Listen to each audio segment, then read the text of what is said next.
तो hello students, आपका हमारे पीसीएम कोचिंग क्लासेस में स्वागत है। तो पिछले लेक्चर में हमने ये पढ़ा था कि प्रकाश का परावर्तन क्या होता है और उससे जो संबंधित डिफिनीशंस थी उस पर हमने बात कर लिया था। मतलब एक हमने ओवरव्यू दे दिया था कि कैसे हम इसका डिफिनीशन बना सकते हैं। ठीक, तो आज हम वो जो डिफिनीशन पिछले लेक्चर में था वो हम आज उसको अच्छे से लिखेंगे और कैसे लिखना है और कैसे समझना है उस पर हम बात करेंगे। ठीक है दोस्तों, तो चलिए हम उसका जो पिछले लेक्चर में पढ़ाए थे वो एक बार हम फिर वैसा ही ड्राइंग बनाते हैं। तो देखिए यहाँ पर, अगर जिन बच्चों ने नहीं देखा है पिछला लेक्चर वो ज़रूर देखें, क्योंकि वो देखेंगे तभी ये समझ आ पाएगा। ठीक, तो चलिए हम यहाँ पर बनाते हैं। तो हमने प्रकाश का जो परावर्तन है उस पर हमने बात किया था। तो प्रकाश का परावर्तन क्या होता है, हम एक बार उसको रिवीजन कर देते हैं। तो देखिए यहाँ पे प्रकाश का परावर्तन यह कहता है कि जब किसी चिकनी वस्तु पर, जब किसी चिकनी सतह पर या चिकनी वस्तु पर प्रकाश की किरणें पड़ती हैं, प्रकाश की किरणें पड़ती हैं तो वह टकरा कर वापस उसी माध्यम में लौट जाती हैं। ये हमारा था प्रकाश का परावर्तन। ठीक, उसी माध्यम में वापस लौट जाती हैं। ठीक, ऐसा हमने एक प्रकाश का परावर्तन का जो डिफिनीशन था वो हमने बताया था। ठीक, अब यहाँ देखिए अब प्रकाश के परावर्तन से संबंधित जो भी परिभाषाएं थीं उस पर हम बात करेंगे। मतलब जो भी परिभाषाएं हैं उस पर हम बात करेंगे। तो यहाँ देखिएगा, अच्छे से फोकस करके देखिएगा दोस्तों। ठीक, तो चलिए यहाँ पर देखिए, तो हम पहला बात करेंगे, जो पहला डिफिनीशन है वो है परावर्तक पृष्ठ क्या होता है। परावर्तक पृष्ठ, यहाँ समझिएगा, हम पिछले पार्ट में यही बताए थे कि जिस पृष्ठ पर प्रकाश की किरणें पड़ती हैं और टकरा कर वापस चली जाती हैं, मतलब जिस पृष्ठ पर प्रकाश की किरण पड़ती है उस पृष्ठ को हम क्या बोलते हैं, परावर्तक पृष्ठ बोलते हैं। ठीक, तो यहाँ देखिए परावर्तक पृष्ठ क्या कहलाता है, जिस पृष्ठ पर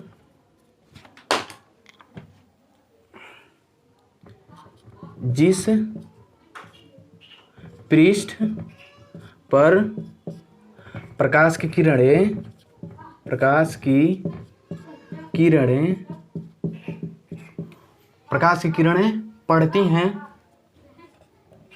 पड़ती हैं तथा टकरा कर वापस उसी माध्यम में चली जाती हैं, तथा टकरा कर वापस उसी माध्यम में चली जाती हैं, तो वह पृष्ठ क्या कहलाता है, परावर्तक पृष्ठ कहलाता है। तो जिस पृष्ठ पर प्रकाश की किरणें पड़ती हैं तथा टकरा कर वापस चली जाती हैं, उसी माध्यम में मतलब चली जाती हैं, तो उस पृष्ठ को तो वह पृष्ठ लिखिए, वह पृष्ठ परावर्तक पृष्ठ कहलाता है। क्या कहलाता है, परावर्तक पृष्ठ कहलाता है।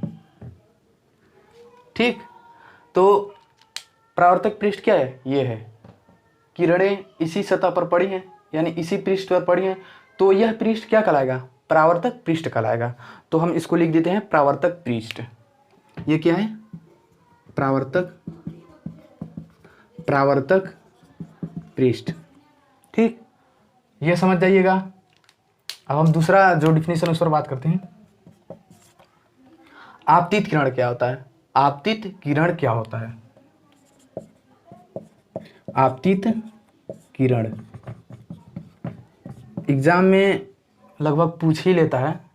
तो यहाँ देखिए, आपतित किरण, किरण की बात की जा रही है, मतलब कोई भी किरण है।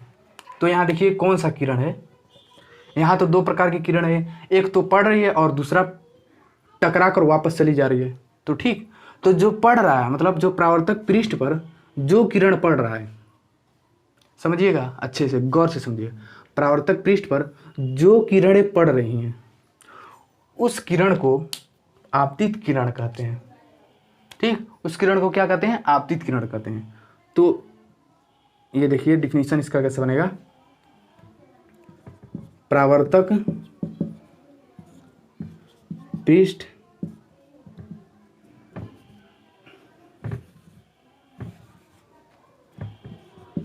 परावर्तक पृष्ठ पर जो किरणें या जो किरण पड़ती है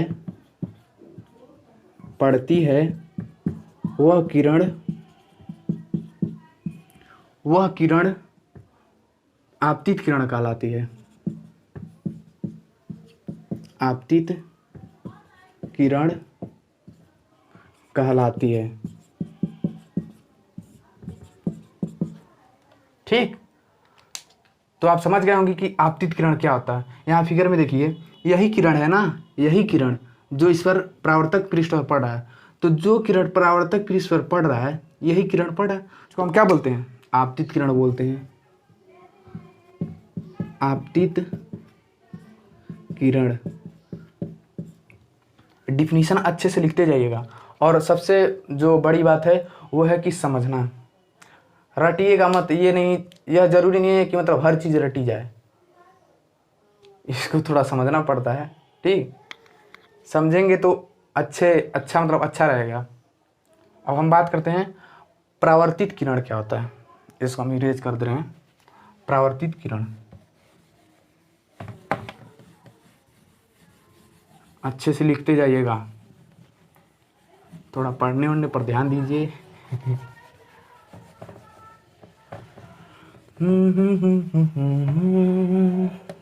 यूं मुस्कुराए तुमने न जाने क्या सपने दिखाए। अब हम बात करते हैं परावर्तित किरण क्या होता है। परावर्तित किरण, परावर्तित किरण क्या होता है उस पर हम बात करते हैं। ठीक, तो यहाँ समझिएगा, यहाँ भी किरण की बात की जा रही है, यहाँ भी किरण की बात की जा रही है। तो एक किरण का बात हमने कर लिया है, एक किरण का बात हमने कर लिया है। वो क्या किरण थी? आपतित किरण थी। तो बचा क्या है? ये वाला किरण बचा है, मतलब कि जो टकरा कर पृष्ठ पर टकरा कर वापस जा रहा है वही किरण बचा है। तो डिफिनीशन बन गया कि परावर्तक पृष्ठ पर आपतित किरण पड़ती है तो वह टकरा कर वापस चली जाती है। तो जो वापस किरण जाती है उस किरण को हम परावर्तित किरण बोलते हैं। क्या बोलते हैं? परावर्तित किरण बोलते हैं। अब यहाँ लिखिए, परावर्तक पृष्ठ से जो किरण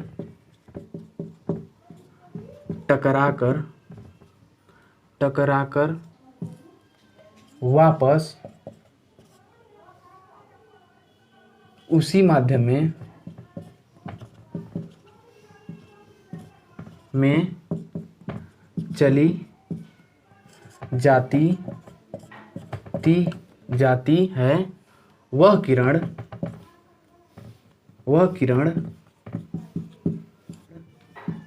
परावर्तित किरण कहलाती है। यहाँ देखिएगा फिगर में, यहाँ देखिएगा आपतित किरण परावर्तक पृष्ठ पर पड़ा, ठीक, और जब यह टकराने के बाद वह परावर्तित हो गया। तो जो परावर्तित हुआ किरण, टकराकर जो परावर्तित हुआ किरण, उस किरण को हम परावर्तित किरण बोलते हैं। ठीक, तो यह किरण क्या कहलाएगा? परावर्तित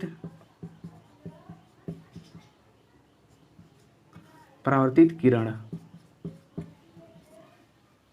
ठीक, यह किरण क्या कहलाएगा? परावर्तित किरण। अब मैं उम्मीद करता हूँ कि यह जो डिफिनीशन मैं बता रहा हूँ जिस तरीके से आपको समझने में कोई दिक्कत नहीं होगा। ठीक, अब हम बात करते हैं आपतन बिंदु क्या होता है। आपतन बिंदु, आपतन बिंदु पर, आपतन बिंदु, इसको अच्छे से समझिएगा। ठीक, अब यहाँ देखिए आपतन बिंदु क्या होता है उस पर हम बात करते हैं। आपतित किरण परावर्तक पृष्ठ पर जिस बिंदु पर पड़ता है उस बिंदु को हम आपतन बिंदु कहते हैं। उस बिंदु को हम क्या कहते हैं? आपतन बिंदु कहते हैं।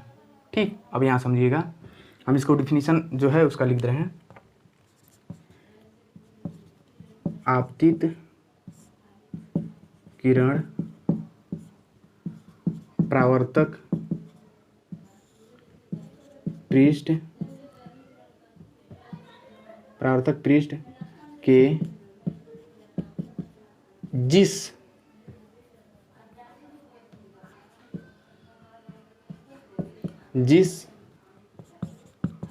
बिंदु पर पड़ता है वह बिंदु आपतन बिंदु, आपतन बिंदु कहलाता है, कहलाता है। यहाँ देखिएगा आपतित किरण, आपतित किरण परावर्तक पृष्ठ के जिस बिंदु पर, यहाँ देखिएगा यह जो बिंदु है जिस बिंदु पर पड़ती है उस बिंदु को हम आपतन बिंदु कहते हैं। उस बिंदु को हम क्या कहते हैं? आपतन बिंदु कहते हैं। तो यहाँ देखिए, तो यह बिंदु क्या हो जाएगा? आपतन बिंदु हो जाएगा। ठीक, इसको लिख लीजिए, या स्क्रीनशॉट मारना हो तो स्क्रीनशॉट मार लीजिए, जैसा आपकी मर्जी करें। अब हम बात करते हैं नेक्स्ट डिफिनीशन की तरफ चलते हैं।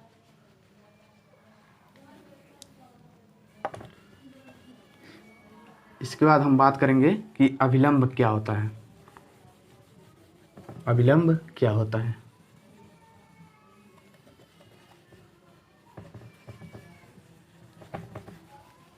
अभिलंब, जो भी डिफिनीशन बन रही है सब इसी फिगर से बन रही है, मतलब इसी फिगर से बन रहा है। जो भी डिफिनीशन बन रहा है, ठीक, इसी फिगर से बन रहा है। तो अब हम बात करते हैं अभिलंब। अभिलंब, अभिलंब मतलब किसी पृष्ठ पर तो लंब जरूर है, मतलब यहाँ जो लंब का बात किया है यानी किसी भी सतह के ऊपर लंब है, ऐसे समझिएगा। ठीक, अब यहाँ देखिए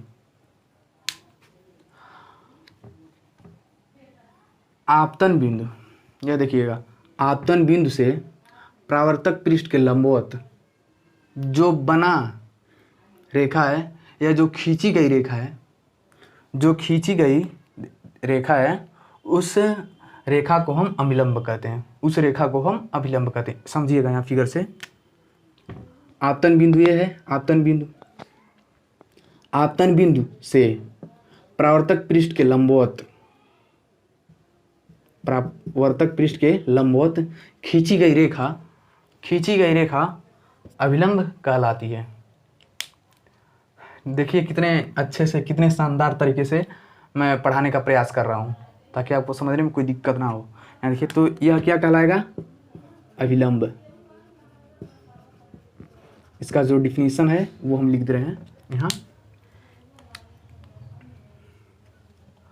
आपतन बिंदु से, आपतन बिंदु से परावर्तक, परावर्तक पृष्ठ के लंबवत खींची गई रेखा, खींची गई रेखा अभिलंब कहलाती है, अभिलंब कहलाती है। क्या कहलाती है बच्चों? अभिलंब कहलाती है। तो आपतन बिंदु से परावर्तक पृष्ठ के लंबवत खींची गई रेखा अभिलंब कहलाती है। यह आपतन बिंदु है। आपतन बिंदु से परावर्तक पृष्ठ के लंबवत खींची गई रेखा अभिलंब कहलाती है। ठीक, इसके बाद हम बात करते हैं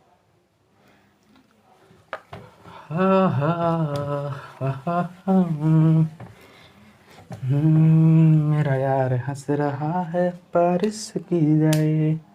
देखिए हम बात करते हैं आपतन कोण क्या होता है। आपतन कोण ये नहीं है कि मैं पढ़ा दे रहा हूँ बस पढ़ते जाओ, थोड़ा 2-3 दिन के बाद रिवीजन भी करते जाना। ठीक बच्चों, मैं देखो आपतन कोण क्या होता है।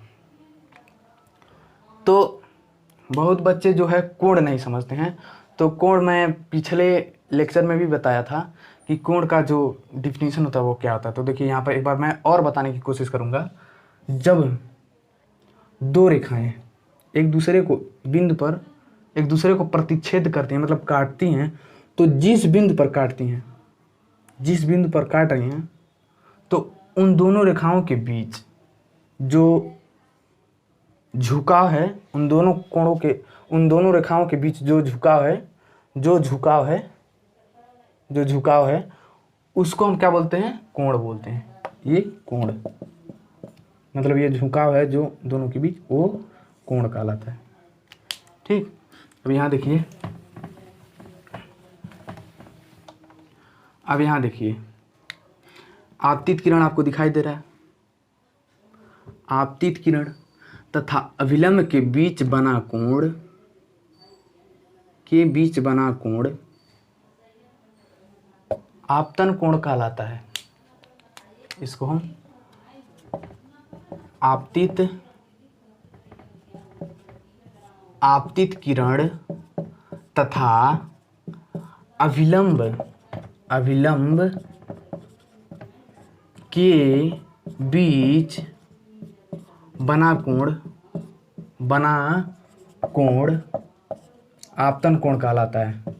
आपतन कोण कहलाता है। ठीक, तो यह कोण क्या कहलाएगा? आपतन कोण कहलाएगा। और जो आपतन कोण होता है उसको हम आई से रिप्रेजेंट करते हैं, मतलब आई से हम उसको दर्शाते हैं। तो आपतन कोण को लिख लीजिए, ये भी आपतन कोण को आई से प्रदर्शित करते हैं। किससे प्रदर्शित करते हैं? आई से। देखिए ये आई, आपतन कोण समझ गए क्या होता है? ठीक, अब हम बात करते हैं परावर्तन कोण क्या होता है। परावर्तन कोण, तो यह कोण हो गया, बचा कौन सा कोण है? ये कोण, ये वाला, इन दोनों के बीच जो झुकाव है वो बचा है। तो इस कोण को हम क्या बोलते हैं?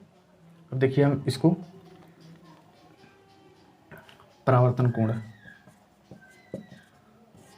परावर्तन कोण, परावर्तन कोण। अब यहाँ देखिए परावर्तित किरण तथा अभिलंब के बीच, समझिएगा, परावर्तित किरण तथा अभिलंब के बीच जो कोण बनता है या जो कोण बन रहा है उस कोण को हम परावर्तन कोण कहते हैं। उस कोण को हम क्या कहते हैं? परावर्तन कोण कहते हैं। तो हम इसका डिफिनीशन लिख दे रहे हैं। ये देखिए परावर्तित किरण, जो परावर्तित किरण है, परावर्तित किरण तथा अभिलंब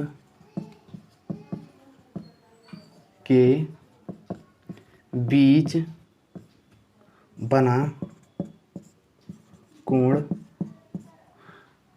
परावर्तन कोण कहलाता है। कौन सा कोण कहलाता है? परावर्तन कोण कहलाता है। और जो परावर्तन कोण को हम मतलब किस चिन्ह से प्रदर्शित करते हैं उसका हम बात करते हैं। तो परावर्तन कोण को हम R से रिप्रेजेंट करते हैं। तो यहाँ लिख लीजिए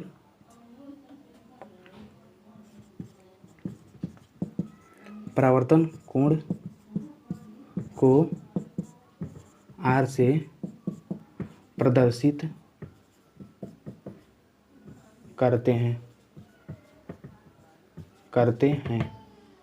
समझिएगा, एक बार हम और बताने की कोशिश करेंगे कि जो परावर्तन कोण होता है वो क्या होता है।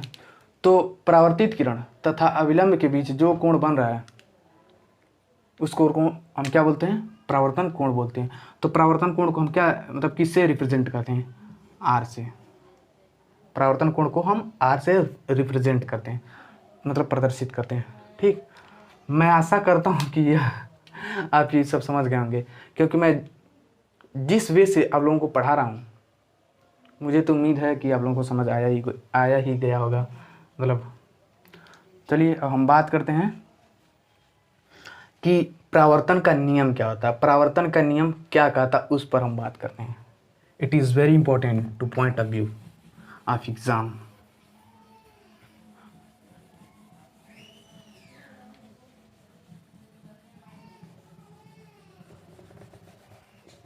इस फिगर को हम रहने दे रहे हैं क्योंकि यह इसका ज़रूरत पड़ेगा इस टॉपिक में। तो क्या है? परावर्तन का नियम, परावर्तन का नियम, लॉ ऑफ रिफ्लेक्शन। अब देखिए, परावर्तन का नियम 2 होता है। जो प्रकाश का परावर्तन होता है उसका नियम 2 होता है। इसका नियम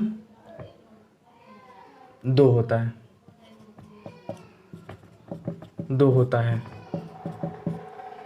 मतलब जो परावर्तन का नियम है वह 2 प्रकार का होता है, मतलब 2 होता है। तो यहाँ समझिए कि वह क्या है। तो पहले नियम का हम बात करते हैं, तो यहाँ देखिएगा, फिगर में देखिएगा पहला नियम क्या कहता है। तो यहाँ देखिएगा, आपतित किरण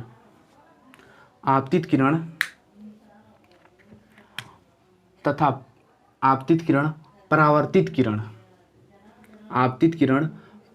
किरण तथा आपतन बिंदु, हम इसको इरेज कर दें, आपतन बिंदु इसको इरेज कर दिए थे तो इसको लिखते रहें। तो यहाँ समझने में कोई मतलब परेशानी नहीं होगा, इसलिए मैं देखिए आपतित किरण तथा परावर्तित किरण और आपतन बिंदु पर बना विलंब तीनों एक ही तल में होते हैं, तीनों एक ही तल में होते हैं, यानी तीनों एक ही पृष्ठ में होते हैं, तीनों एक ही सरफेस में होते हैं, ऐसे भी कर सकते हैं। तो हम इसको लिख दे रहे हैं। पहला नियम यह कहता है कि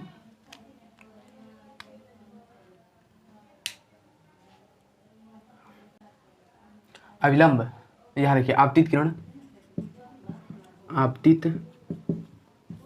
किरण कॉमा परावर्तित किरण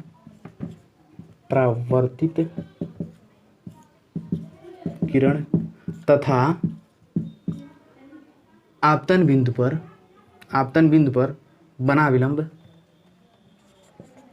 आपतन बिंदु पर बना अविलंब एक ही तल या सतह, या ऐसे भी लिख सकते हैं, पृष्ठ भी लिख सकते हैं, पृष्ठ में होते हैं। मतलब अविलंब, बना अविलंब, तीनों यहाँ लिख लीजिए, तीनों। आप देखिए, आपतित किरण,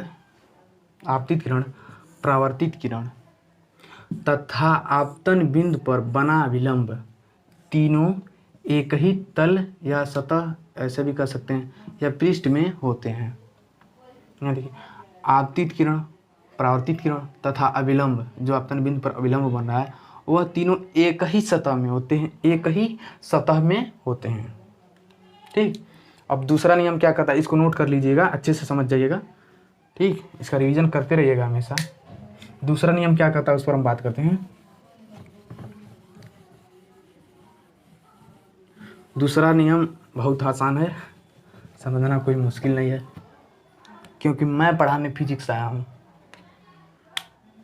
अब यहाँ देखिए, दूसरा है दूसरा नियम। दूसरा नियम, अब दूसरा नियम क्या कहता है, देखिए, यह जो आपतन कोण है, यह जो आपतन कोण है हमेशा परावर्तन कोण के बराबर होता है। ध्यान रखिए, आपतन कोण, आपतन कोण, आपतन कोण कौन सा है, यही है आपतन कोण, ये वाला आपतन कोण परावर्तन कोण के सदैव या हमेशा, सदैव समझने में थोड़ा दिक्कत होगा, हमेशा हमेशा एक दूसरे के बराबर होते हैं। समझ रहे हैं, जो आपतन कोण है, आपतन कोण, यह आपतन कोण, ये जो कोण बना है, आपतन कोण परावर्तन कोण के, या परावर्तन कोण के एकदम मतलब जो है आपस में हमेशा बराबर होते हैं। आपतन कोण परावर्तन कोण के हमेशा एक दूसरे के बराबर होते हैं। अब देखिए, हम इसको अगर मैथमेटिकली अगर रिप्रेजेंट करना हो तो हम इसको कैसे रिप्रेजेंट करेंगे, देखिएगा, I = R। मैथ में हम इसको इस प्रकार से लिखते हैं, मतलब जो आपतन कोण होता है वो परावर्तन कोण के बराबर होता है, आपतन कोण परावर्तन कोण के बराबर होता है, ठीक, यह है हमारा दूसरा नियम। तो चलिए अब हम इस पर थोड़ा कुछ क्वेश्चन लगाने का प्रयास करते हैं, समझने में कोई दिक्कत नहीं होगा जब क्वेश्चन लगाएंगे तो।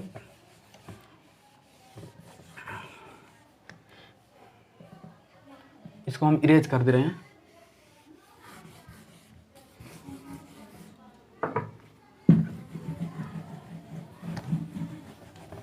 यहाँ था, समझिएगा,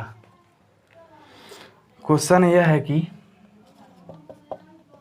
एग्ज़ाम में पूछ लेता है, लगभग 1 या 2 नंबर का पूछ लेता है। तो देखिए, यहाँ पर मैं बात करूँ कि हमारा जो परावर्तक पृष्ठ है,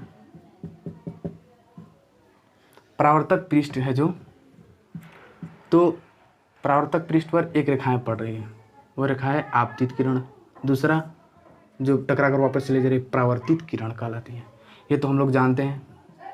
और ये है अविलंब जो आपतन बिंदु पर बनता है, आपतन बिंदु पर बनता है। अब देखिए क्वेश्चन यहाँ शुरुआत होता है, अविलंब तथा आपतित किरण के बीच 30 अंश का कोण बनता है, ठीक। तो ज्ञात कीजिए कि परावर्तित किरण तथा अविलंब के बीच कितने अंश का कोण बनेगा। तो यहाँ से हम जब सॉल्यूशन लिखेंगे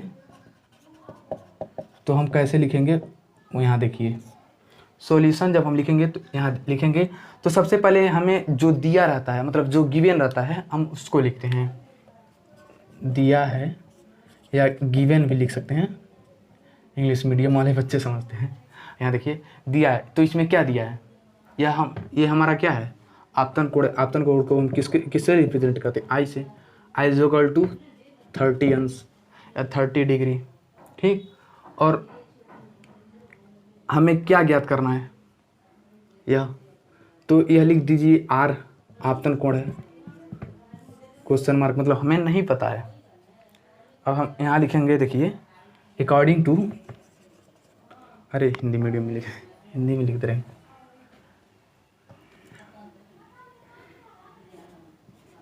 परावर्तन के दूसरे नियम के अनुसार, दूसरे नियम के अनुसार, ऐसा जब लिख देंगे तो यहाँ पर I = R होता है दूसरा नियम, ठीक।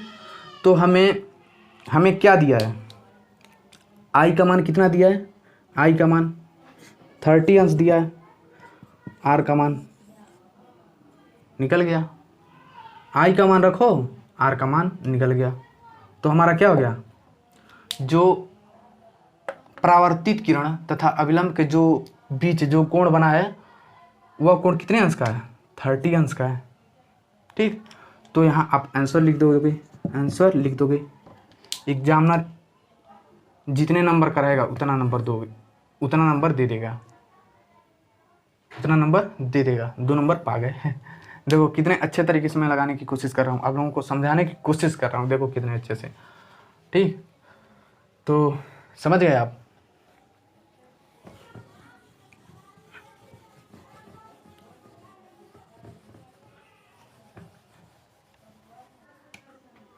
तो चलिए अब हम बात करते हैं कि प्रतिबिंब क्या होता है, प्रतिबिंब कितने प्रकार के होते हैं। ठीक, तो यहाँ देखिए प्रतिबिंब, प्रतिबिंब क्या कहलाता है, मतलब किसे कहते हैं प्रतिबिंब। प्रतिबिंब को इंग्लिश में इमेज कहते हैं, मतलब अंग्रेजी में जो है इमेज कहते हैं, इमेज। प्रतिबिंब को अंग्रेजी में इमेज कहते हैं।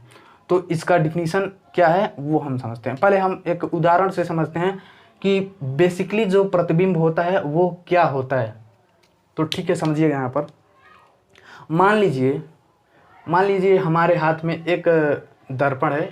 दर्पण अभी बेसिकली बहुत से बच्चे नहीं समझते हैं, तो हम इसके बाद दर्पण ही स्टार्ट करेंगे। मतलब दर्पण का मतलब कहें तो जो आप डेली सुबह या शाम को या जिस समय अपना चेहरा जिसमें देखते हैं, अगर समय यहाँ दाग है कोई तो जिसमें चेहरा देखते हैं, ठीक, वो समझ जाइए। यहाँ दर्पण है, यहाँ दर्पण है, और यहाँ हम अगर कोई वस्तु रख दे रहे हैं, अगर समझ जाइए यहाँ हम सेब रख दे रहे हैं, एप्पल, तो यह एप्पल क्या होगा, इसमें बन जाएगा। मतलब जो एप्पल का इमेज है, जो एप्पल है उसमें दर्पण में बन जाएगा।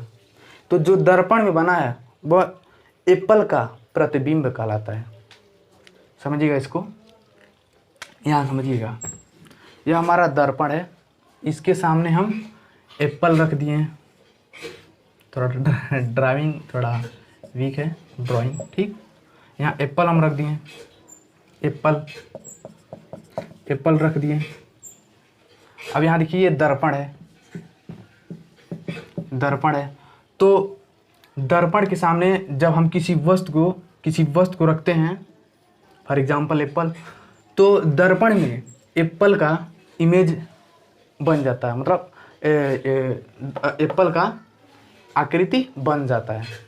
ठीक, तो उस आकृति को हम क्या कहते हैं, प्रतिबिंब कहते हैं। जो इसमें बना है उसको हम क्या कहते हैं, प्रतिबिंब कहते हैं। ठीक, तो इसका जो प्रतिबिंब का जो मेन डिफिनीशन है उसको हम लिख देते हैं।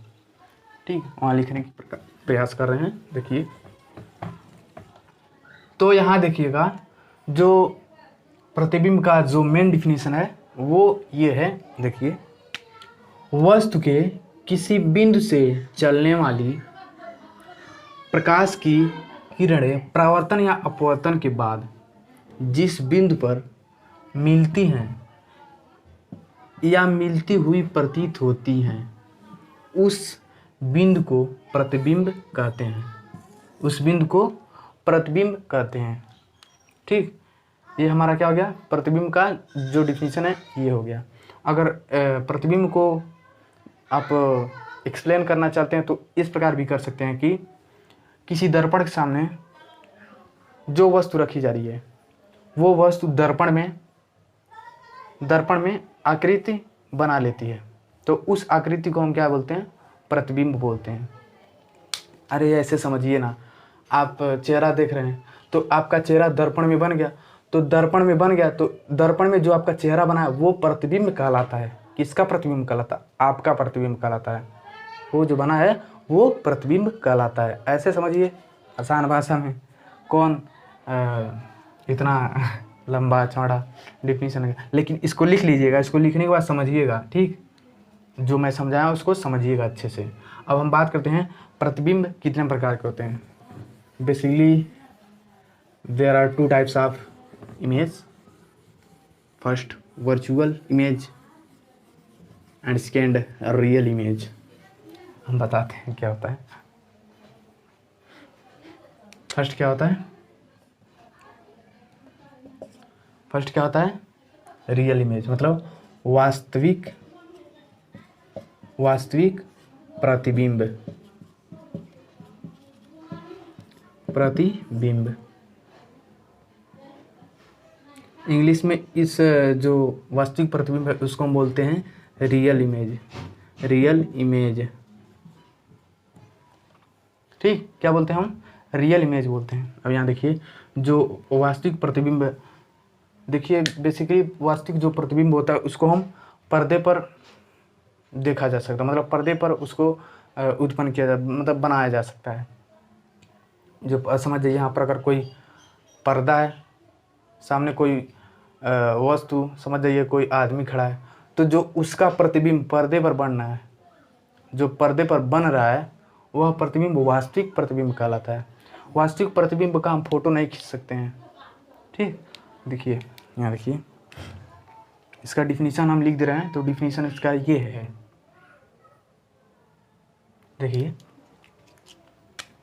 जब किसी बिंदु वस्तु से चलने वाली प्रकाश की किरणें, जब किसी वस्तु बिंदु से चलने वाली प्रकाश की किरणें, एक मिनट जरा, प्रकाश की किरणें परावर्तन के बाद किसी दूसरे बिंदु पर वास्तव में, यहाँ देखिएगा वास्तव में मिलती हैं, तो उस बिंदु पर जो प्रतिबिंब बना होता है उसे हम क्या बोलते हैं, वास्तविक प्रतिबिंब बोलते हैं। अब देखिए यह डिफिनीशन पता है समझ नहीं आएगा, लेकिन एक उदाहरण से या एक हम फिगर के माध्यम से समझाने की प्रयास करेंगे। यहाँ देखिए यह हमारा अवतल दर्पण है। अवतल दर्पण हम समझाएंगे कि अवतल दर्पण क्या होता है। तो अवतल दर्पण वह दर्पण होता है जो अंदर की तरफ, जो परावर्तक पृष्ठ होता है जिस पर प्रकाश टकरा कर वापस जा रहा है, तो जो परावर्तक पृष्ठ होता है वह अंदर की तरफ होता है, ऐसे होता है। यह परावर्तक पृष्ठ हो गया, यह जो है यह परावर्तक पृष्ठ हो गया। ठीक, तो उस जो परावर्तक पृष्ठ मतलब अंदर की तरफ दबा रहता है, अंदर की तरफ रहता है, तो उस प्रकार के दर्पण को हम बोलते हैं अवतल दर्पण। तो अवतल दर्पण का हम उदाहरण लेकर आप लोगों को समझाने का प्रयास करेंगे। अब यहाँ देखिए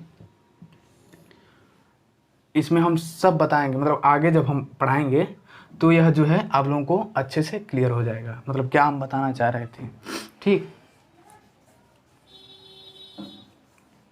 यह हमारा अक्ष हो जाता है, मुख्य अक्ष। और यहाँ देखिए तो यहाँ अगर कोई वस्तु रखा है, यहाँ पर अगर कोई वस्तु रखा है तो यहाँ से प्रकाश की किरणें चलती हैं और टकरा कर फोकस से या वक्रता केंद्र से जहाँ से भी आती हों उसको हम आगे बताएंगे। तो आती हैं और फिर क्या होता है, फिर दूसरी भी किरण यहाँ से चलती है, यहाँ से चलती है। तो यहाँ देखिए तो क्या हुआ, अब यहाँ इस डिफिनीशन का मतलब समझिएगा। जो वास्तविक प्रतिबिंब होता है वो क्या होता है, वहाँ यहाँ समझाने का प्रयास कर रहा हूँ। देखिए जब किसी बिंदु वस्तु से चलने वाली प्रकाश की किरणें, यहाँ देखिए वस्तु है, इससे प्रकाश की किरणें चली, अब देखिए परावर्तन हो गया, इसका भी परावर्तन हो गया, तो जिस दूसरे बिंदु पर मिलती हैं तो उस बिंदु पर बना प्रतिबिंब वास्तविक प्रतिबिंब कहलाता है। देखिए यहाँ जो प्रतिबिंब बन रहा है वह वास्तविक प्रतिबिंब होगा। ठीक, तो जो वास्तविक प्रतिबिंब होता है उसको हम पर्दे पर बना सकते हैं। ठीक, बेसिकली तो अब हम बात करते हैं जो हमारा वर्चुअल इमेज है, मतलब वर्चुअल का मतलब जो हमारा आभासी इमेज है उस पर हम बात करते हैं। आभासी इमेज क्या होता है,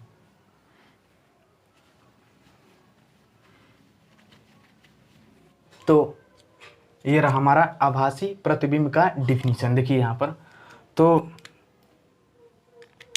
जब किसी बिंदु से चलने वाली प्रकाश की किरणें परावर्तन के बाद किसी दूसरे बिंदु पर वास्तव में नहीं मिलती हैं, लेकिन उस दूसरे बिंदु के ओर आती हुई प्रतीत होती हैं, तो इस बिंदु पर बना प्रतिबिंब आभासी प्रतिबिंब कहलाता है। समझिएगा इसको यहाँ से। अब मैं एक उत्तल दर्पण से आप लोगों को समझाने का प्रयास करूँगा। यहाँ बिंदु वस्तु से, हाँ यहाँ देखिए, मैं लेता हूँ एक उत्तल दर्पण। यह पॉलिश किया गया भाग है और यह जो है इस साइड परावर्तक पृष्ठ है। तो उत्तल दर्पण क्या होता है समझिएगा। बेसिकली जो हमारा नेक्स्ट टॉपिक वाला वीडियो बनेगा इसके बाद, वो दर्पण का ही बनेगा। ठीक, मतलब दर्पण का ही बनेगा। मतलब दर्पण के बारे में क्या, दर्पण कितने टाइप्स के होते हैं, उसके बारे में क्या क्या नियम है, किस नियम में क्या कहाँ प्रतिबिंब बनता है और किस नियम में कहाँ आभासी होता है, कहाँ वास्तविक प्रतिबिंब बनता है, वो सब हम बात इसके बाद लेक्चर वाले में बात करेंगे। यहाँ देखिए, ये हमारा क्या हो गया, उत्तल दर्पण। तो उत्तल दर्पण वह होता है जिसका परावर्तक पृष्ठ बाहर की तरफ उभरा होता है। ऐसे देखिए, ऐसे होता है, ऐसे बाहर की तरफ उभरा हुआ होता है। ठीक, मतलब ये समझ जाइए। ये तो ये जो है पीछे वाला, ये बाहर की तरफ उभरा है। अगर इस पर हम पॉलिश कर दें, इस वाले भाग पर, तो यह हमारा परावर्तक पृष्ठ बन जाएगा। तो यह जो दर्पण है यह उत्तल दर्पण कहलाता है। ठीक, अब यहाँ समझिएगा कि उत्तल दर्पण में जब हम लोग आगे पढ़ेंगे तो हम देखते हैं कि 5 कंडीशन होती है। मतलब कहाँ अनंत पर वस्तु रहेगा तो कहाँ प्रतिबिंब बनेगा, वक्रता पर रहेगा तो कहाँ बनेगा, वक्रता केंद्र पर रहेगा तो कहाँ बनेगा, फोकस पर रहेगा तो कहाँ बनेगा, ऐसे मतलब आते रहते हैं। कंडीशन है 5, तो वहाँ हम बात करेंगे। तो उसी में से हम एक कंडीशन को लिए हैं समझाने के लिए, वो आभासी प्रतिबिंब को। तो यहाँ देखिए, यहाँ रख लिए और यहाँ समझ जाइए, वो मान जाइए मोमबत्ती है, कैंडल है। तो यहाँ से प्रकाश की किरणें ऐसे, इस वस्तु से प्रकाश की किरण ऐसे चलेंगी और परावर्तित हो जाएंगी। दूसरा जो है ऐसे चलेगा, ऐसे जाएगा और ये इस डायरेक्शन में परावर्तित हो जाएगा।